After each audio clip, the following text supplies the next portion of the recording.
Hello stockians, मैं हूं Mohit Pathak, founder Stockia and thank you for watching this video. हमने ITC की रैली को अच्छे से देखा हुआ है और ये काफी अच्छे इसने परफॉर्म किया हुआ है। तो क्या नेक्स्ट आईटीसी हमें कोई मिलेगा, आईटीसी जैसा रिटर्न देने वाला कोई स्टॉक है? तो उसके बारे में डिस्कस करूंगा और उसका एक मैं आपको थोड़ा सा व्यू देना चाहूंगा और उसके बारे में डिस्कस करेंगे। टेक्निकली ज्यादा हम डिस्कस करेंगे, फंडामेंटली तो अच्छा है ही, लेकिन टेक्निकली हम ज्यादा डिस्कस करेंगे और आपको एक व्यू देना चाहूंगा कि क्या इसमें आपको इन्वेस्ट करना चाहिए या फिर इसमें ट्रेड करना चाहिए कि नहीं करना चाहिए। और अगर ट्रेड करना भी चाहिए तो आपको अपनी एनालिसिस यूज करनी चाहिए, सिर्फ मेरे कहने पर ट्रेड नहीं करना है, क्योंकि मैं आपको सिर्फ ओवरव्यू दे रहा हूं जो कि मुझे लगता है। ओके, तो आप एनालिसिस अपनी खुद की करिएगा, अपने फाइनेंशियल एडवाइजर से संपर्क करिएगा, देन उसके बाद ही ट्रेड करिएगा, अदरवाइज आप इसको ट्रेड मत करिए। ओके, अब देखिए इसकी शुरुआत कहां से होती है। इसकी शुरुआत एक्चुअली बहुत पहले से होती है। मैं अपने क्लासेस में इसको मैंने लगभग 20 यहाँ पे कहीं पे मैंने अपनी क्लासेस में लगभग यहीं पे डिस्कस किया था कि आप डीएलएफ में चाहो तो इन्वेस्ट कर सकते हो, लेकिन लॉन्ग टर्म के लिए, छोटे मोटे टाइम फ्रेम के लिए नहीं, स्विंग ट्रेडिंग के लिए तो है ही नहीं, लॉन्ग टर्म के लिए है। इसमें मुझे लग रहा है, क्यों? क्योंकि आईटीसी जैसा ही यहाँ पे एक मुझे लग रहा है कि चांस हो सकता है, मेरे हिसाब से होने को कुछ भी हो सकता है। और ये क्वेश्चन एक्चुअली चल भी रहा है। तो हमारे जो यहाँ पे एक हाउस है, मैं यहाँ पे नाम नहीं लूंगा, आप इसको देख सकते हो। अगला आईटीसी कौन, तो मैंने यहाँ पे एक रिव्यू दिया था, मतलब इसी ट्वीट को मैंने ट्वीट भी किया कि भाई डीएलएफ मुझे लगता है कि अगला जो आईटीसी है वो डीएलएफ बनेगा। ओके, तो ये एक पॉइंट है कि भाई मुझे लगता है कि ये बनेगा। तो आप इस मेरे टेलीग्राम चैनल के साथ साथ आप मेरे ट्विटर आईडी को भी जरूर फॉलो कर लीजिए। इसकी लिंक आपको इसी वीडियो के कमेंट बॉक्स में मिल जाएगी, डिस्क्रिप्शन बॉक्स में भी है। सिंपली नाम मिले तो स्टॉकिया 4 सर्च करेंगे तो आ जाएगा, आप उसको ज्वाइन कर लीजिए और टेलीग्राम को भी जरूर ज्वाइन कर लीजिए, यहाँ पे भी आपको काफी अपडेट्स मिलती रहती हैं।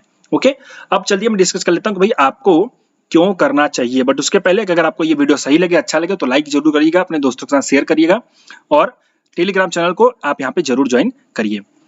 अब डीएलएफ के बारे में डिस्कस कर लूं तो डीएलएफ में इसके फंडामेंटल को देख लेते हैं। तो फंडामेंटल में क्या समझ में आ रहा है, देखो पॉइंट ऐसा है कि ये जो स्टॉक है रियल एस्टेट का काफी अच्छा स्टॉक है और काफी पुराना स्टॉक है।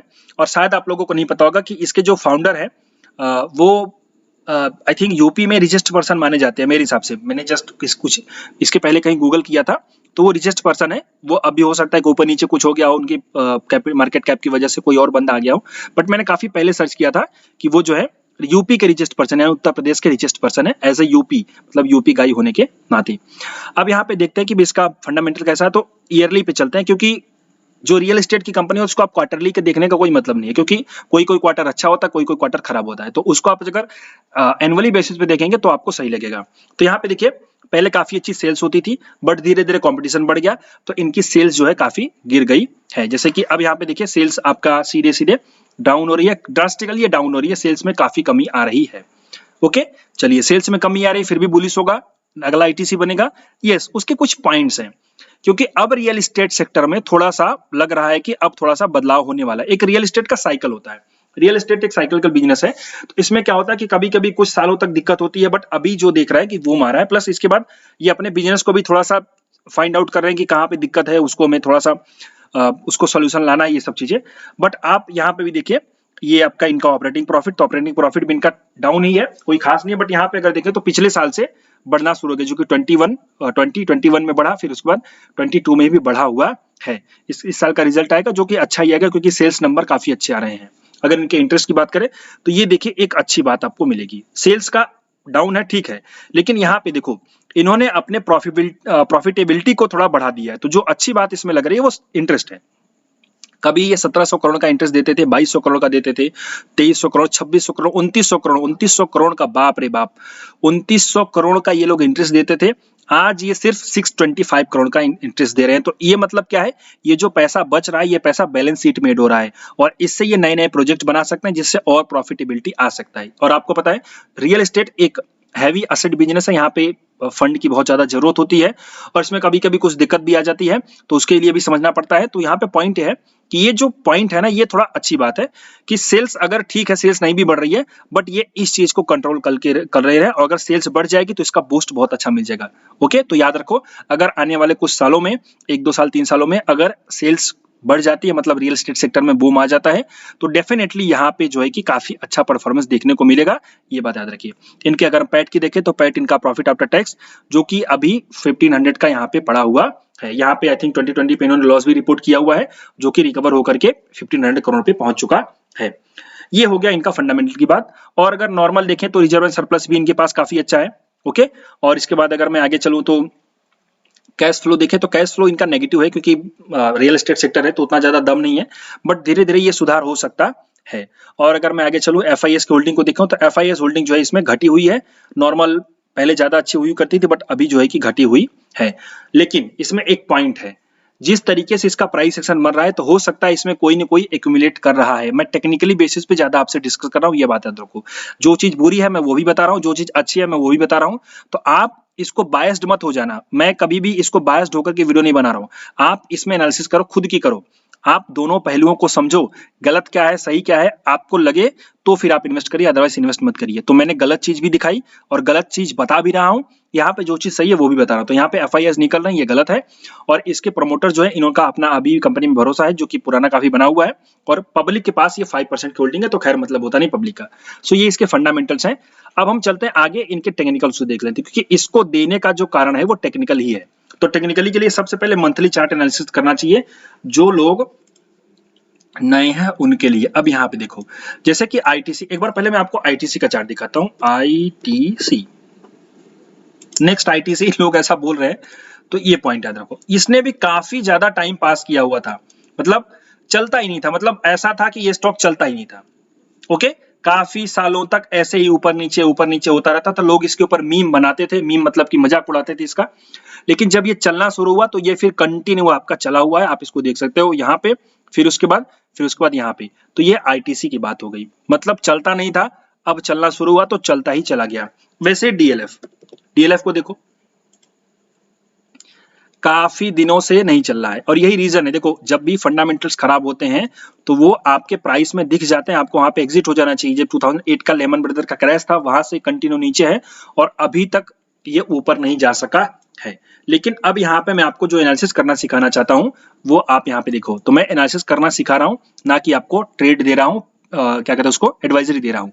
यहाँ पे आप देखो, काफी दिनों से ये स्टॉक जो है साइडवेज है, एक ही रेंज में है। और इस रेंज में आने के बाद जब ये स्टॉक यहां से चला 2022 तक चला, मतलब अक्टूबर तक, उसके बाद थोड़ा सा डाउन है। इस जगह पे आप वॉल्यूम को देखो, जरा वॉल्यूम को देखो, क्या इतनी अच्छी वॉल्यूम पहले कभी बनती थी? यहाँ पे नहीं बनती थी, यहाँ पे वॉल्यूम बनी। वॉल्यूम बनने से बाइंग हुई तो आपके प्राइस भी ऊपर जाएगी डेफिनेटली।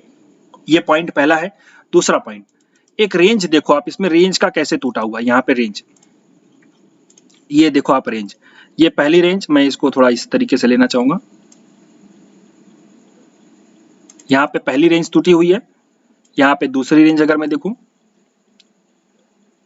ओके, ये लगभग यहाँ पे, ये देखिए, ये दो रेंज है ना, ये मार्केट का काफी लंबा कंसोलिडेशन। यहाँ पे लगभग मैं इसको लूं 2013 का कंसोलिडेशन, और यहाँ से अगर मैं देखूं तो 2010 का, ऑलमोस्ट 12-13 साल का कंसोलिडेशन क्रॉस करके अब ये ऊपर आ रही है with volume support monthly chart पे। और ये जो स्टॉक है ये लॉन्ग टर्म के लिए, आप अगर 4-5 साल 10 साल तक होल्ड नहीं कर सकते, 5 साल तो मिनिमम करना ही पड़ेगा, मिनिमम 5 साल। और अगर मिनिमम 5 साल होल्ड नहीं कर सकते तो इसको आपको वीडियो देखने का कोई मतलब नहीं, आप इसको क्विट करके जा सकते हो। अगर अच्छा लगे तो लाइक करके अपने दोस्तों के साथ जरूर शेयर कर दीजिएगा, हो सकता है वो इन्वेस्ट करे। तो 5 साल अगर होल्ड कर सको तभी, अदरवाइज नहीं। ओके, अब यहाँ पे देखो, क्योंकि मंथली चार्ट पे ये सब एनालिसिस हो रही है, ये इसके नीचे मैं जाऊंगा ही नहीं, नीचे अगर जाऊंगा भी तो आपको लेवल्स दे दूंगा, बट यहाँ पे मंथली चार्ट पे एनालिसिस हो रही है कि रीजन क्या है। यहाँ पे काफी अच्छा लंबा कंसोलिडेशन विथ वॉल्यूम सपोर्ट ऊपर आकर के ये दे रहा है। ओके, तो एक तो ब्रेकआउट हो रहा है मंथली पे वॉल्यूम के साथ, ये पहला बुलिश सिग्नल। और उसके बाद जब ब्रेकआउट हुआ उसके बाद ये सस्टेन भी कर रहा है, उस एरिया पे सस्टेन करने के बाद ये जो है कि अब ऊपर भी जाने का प्रयास कर रहा है। तो ये सिग्नल दे रहा है कि नहीं, मैं नीचे नहीं जाना चाहता, मैं स्ट्रांग हूं, मैं ऊपर जाऊंगा। ये होता है एक प्रॉपर कंफर्मेशन कि हाँ ये स्टॉक ऊपर जा सकता है। लेकिन क्या, हमें एक और कंफर्मेशन लेनी है। अब यहां से आप अगर देखो तो एक फ्लैग एंड पोल का भी पैटर्न आपको दिखाता हुआ मिलेगा। एक फ्लैग एंड पोल कह सकते हो, या फिर एक ये फ्लैग एंड पोल टाइप ही बन जाएगा। ओके, ये देखो फ्लैग एंड पोल। तो यहाँ पे आपको एक फ्लैग एंड पोल का पैटर्न भी दिख रहा है, ये मंथली चार्ट का फ्लैग एंड पोल है। तो मंथली चार्ट पे फ्लैग एंड पोल काफी बड़ा होता है। अब हमें क्या कंफर्मेशन लेना है? हमें कंफर्मेशन जो लेना है, हमें वो ये लेना है, हालांकि मैंने अपने स्टूडेंट्स को यहाँ पे काफी पहले नीचे रिकमेंड कर रखा है, मतलब दे रखा है, आप अगर चाहो तो अभी भी ले सकते हो। अगर बेस्ट एंट्री चाहिए तो हो सकता है कि बेस्ट एंट्री आपको मिले जो कि है 360 360 के आसपास बेस्ट एंट्री रहेगी। अगर 360 के आसपास आपको ये मिल जाए तो आपको डेफिनेटली बाई कर लेना चाहिए, जो कि आपका 5 साल का होराइजन वहां पे भी रहेगा। लेकिन अगर वो नहीं आता है तो फिर एंट्री कहाँ होगी? तो ये ट्रेंड लाइन के ऊपर मंथली क्लोजिंग होने दो, कंफर्म होने दो कि ये फ्लैग एंड पोल का ब्रेकआउट हो चुका है, तो उसके बाद आप एंट्री करोगे, आपका वहां पे ट्रेड बनेगा। अब इसमें टारगेट स्टॉप लॉस कैसे बनेगा? तो देखो ऐसा केस जब भी मिले तो फ्लैग एंड पोल में जो आपका स्टॉप लॉस होता है वो स्टॉप लॉस होता है, पहली बात तो एंट्री आपके ऊपर होगी, और स्टॉप लॉस जो होगा वो पुराना वाला स्विंग, लेटेस्ट स्विंग। तो यहाँ पे आपका जो स्टॉप लॉस बनेगा वो ऑलमोस्ट 335 का बनेगा स्टॉप लॉस, वो भी वीकली बेस क्लोजिंग बेसिस पे। इसके नीचे एक वीक क्लोज होना चाहिए, उसके पहले नहीं। ओके, तो वीकली क्लोजिंग बेसिस पे यहाँ पे आपका स्टॉप लॉस बनेगा 335 का। टारगेट आपका कितना बनेगा? तो टारगेट भी आपका काफी अच्छा होगा।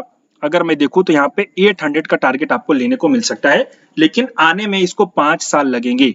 तो अगर 5 साल होल्ड कर सकते हो तो ही इन्वेस्ट करना, या फिर होल्ड मतलब इन्वेस्ट मत करना, पहला पॉइंट। दूसरा पॉइंट क्या है, इसमें ऐसा हो सकता है कि स्टॉप लॉस भी हो जाए, तो अगर स्टॉप लॉस लेने की कैपेसिटी है तो ही आप इसमें इन्वेस्ट करो, अदरवाइज इन्वेस्ट मत करो। क्यों? क्योंकि मैं आपको सिर्फ एनालिसिस करना सिखा रहा हूं, आपको एक बता रहा हूं कि हाँ ये स्टॉक में ऐसी अपॉर्चुनिटी आई हुई है। ट्रेड ही करना है कंफर्म, वो कोई गारंटी नहीं है। आप उसको ट्रेड तभी करो जब आपको सही लगे, ये चीज याद रखिए। सो प्राइस सेक्शन मैंने आपको समझा दिया और आपको लॉजिक भी बता दिया, कहाँ पे ट्रेड करना चाहिए, कहाँ पे ट्रेड नहीं करना चाहिए वो भी बता दिया। 360 के आसपास मिले तो बेस्ट है, लेकिन अगर मंथली ब्रेकआउट हो जाए तो वो भी सही है। तो टारगेट स्टॉप लॉस आपका हो जाएगा 360 के पास आसपास। अगर आप बाई करोगे तो आपका स्टॉप लॉस थोड़ा सा और नीचे हो जाएगा, 295 का स्टॉप लॉस हो जाएगा इसके नीचे। ओके, तो मंथली चार्ट है इसलिए स्टॉप लॉस बड़े बड़े आ रहे हैं और टारगेट भी आपका बड़ा बड़ा आ रहा है, और वो आने में भी 4 से 5 साल लग सकता है, क्योंकि पूरा रियल एस्टेट सेक्टर को एक तरीके से बूम करवाना पड़ेगा। ओके, और अगर ये सब एनालिसिस आप मुझसे सीखना चाहते हो तो आप ये मेरी अगली बैच जो कि 20 मई से चालू होगी, आप इसको ज्वाइन कर सकते हो।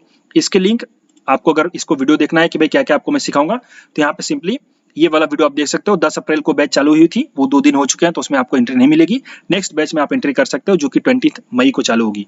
तो ये वीडियो आप देख सकते हो, खाली अब इसमें डेट का चेंज होगा, बाकी इन्फॉर्मेशन सेम है। और ये अगर एनालिसिस अच्छी लगी हो तो आप इसको लाइक करिए, अपने दोस्तों के साथ शेयर करिए। अभी के लिए इतना ही। Thank you and wishing you all the best.